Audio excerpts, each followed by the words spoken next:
जय हिंद दोस्तों। आप सबका स्वागत है उत्तरांचल ज्ञानशाला में। आशा करता हूँ आप सबकी तैयारी बहुत बढ़िया चल रही होगी।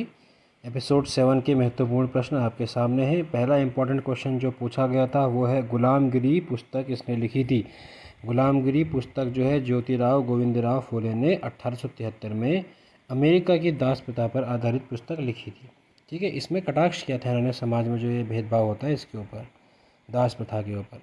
अब महत्वपूर्ण बात, एक तो पुस्तक का नाम हो गया, दूसरा ज्योतिराव फुले हो गया, तीसरा ये जो फुले थे और इनकी पत्नी थी सावित्रीबाई फुले, इन्होंने 1851 में पुणे में पहली कन्या विद्यालय की स्थापना की थी। ये महाराष्ट्र के बहुत बड़े समाज सेवी थे। अभी भी इनका नाम इतिहास में याद किया जाता है।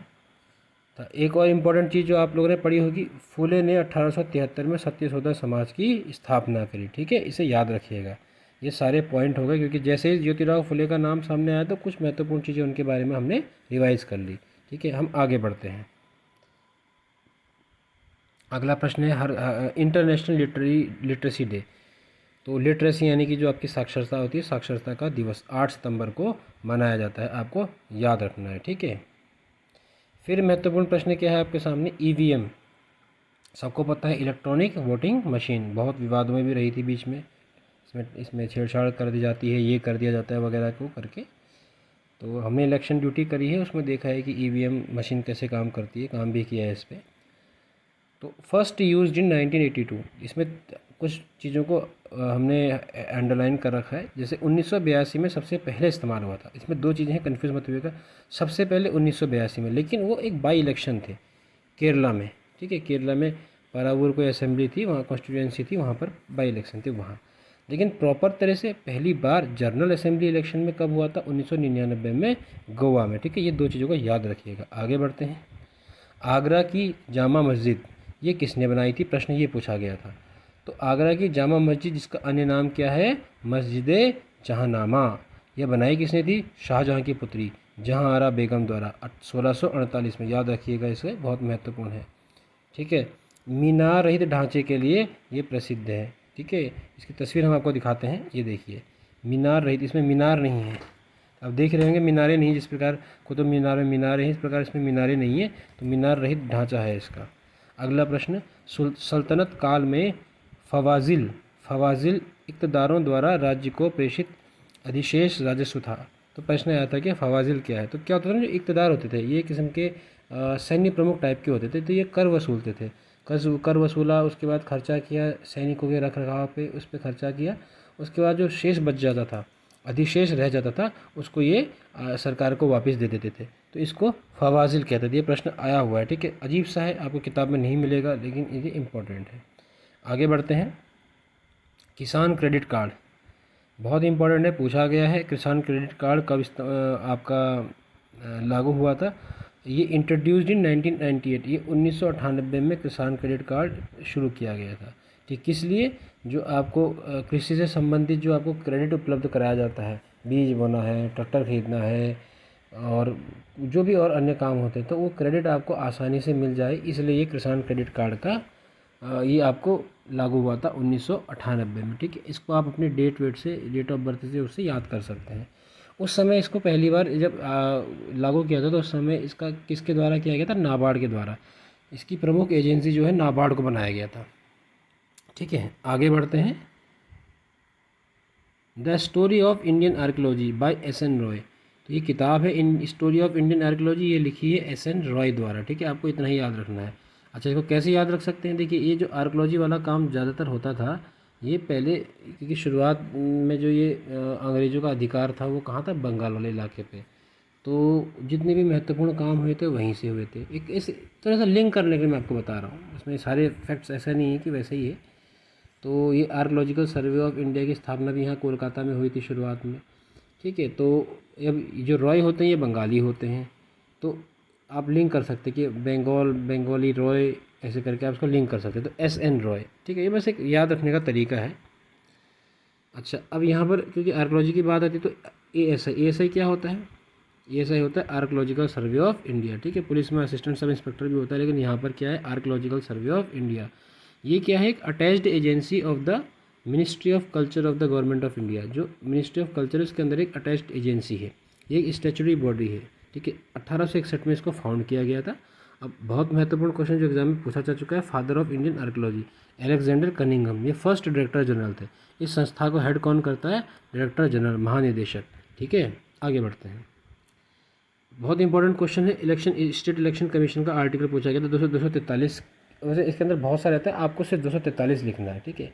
इसके अंदर अन्य जो उसके हिस्से हैं के है या कुछ और है, तो ये अब आपको पता है इलेक्शन कमीशन क्या है। इलेक्शन कमीशन क्या है? कॉन्स्टिट्यूशनल बॉडी है, ठीक है।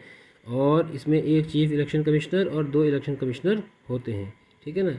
और आपको एक बहुत महत्वपूर्ण चीज़ याद रखनी है इसके बारे में, जब ये कोई मत लेते हैं, निर्णय लेते हैं, तो इसमें क्या कहते, इसमें अगर इसमें क्या देखा जाता है कि तीनों की मत पे संख्या किसकी ज़्यादा है, ठीक है, वो उस हिसाब से यहाँ पे निर्णय लिए जाते हैं। ऐसा नहीं कि सी ने कह दिया तो वही होगा, मत देखा जाता है। अब यहाँ पर आपका काम क्या, तुरंत अपनी किताब निकाल के लक्ष्मीकांत या जो भी आपके पास है स्टेट इलेक्शन कमीशन को, और वो आपका इलेक्शन कमीशन होता है सेंट्रल लेवल पे, उसको तुरंत पढ़ डालना है, ठीक है ना, तुरंत की तुरंत पढ़ डालना है। स्टेट इलेक्शन कमीशन 243 के अंदर होता है, माफ़ कीजिएगा, क्योंकि इलेक्शन कमीशन होता है सेंट्रल लेवल पे और स्टेट के अंदर स्टेट इलेक्शन कमीशन होता है। तो जब आप पढ़ोगे ना पंचायती राज व्यवस्था पढ़ोगे, उसके आर्टिकल्स पढ़ोगे, तो 240, 41, 42, 43 ऐसे करके जो भी आर्टिकल्स उसके होते हैं, तो उस आर्टिकल्स के अंदर ये आता है, आर्टिकल 243 के अंदर की उनका चुनाव कराने के लिए एक स्टेट इलेक्शन कमीशन होगा, ठीक है। ये कॉन्स्टिट्यूशनल बॉडी है और इसके अंदर एक CEC होता है, 2 इलेक्शन कमिश्नर्स होते हैं। अच्छा, इंपॉर्टेंट चीज़ यहाँ पर एक बात है जो करंट से संबंधित बात है, वो ये है कि जो 25th CEC है वो कौन है? राजीव कुमार, ये आपको याद रखना है, ठीक है।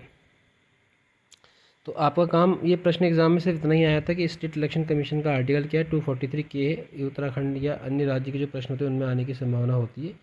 अब आप इसको तुरंत इलेक्शन कमीशन को और स्टेट इलेक्शन कमीशन को पूरा पढ़ डालिए, ये आपको रिवर्स रिवीजन करना है।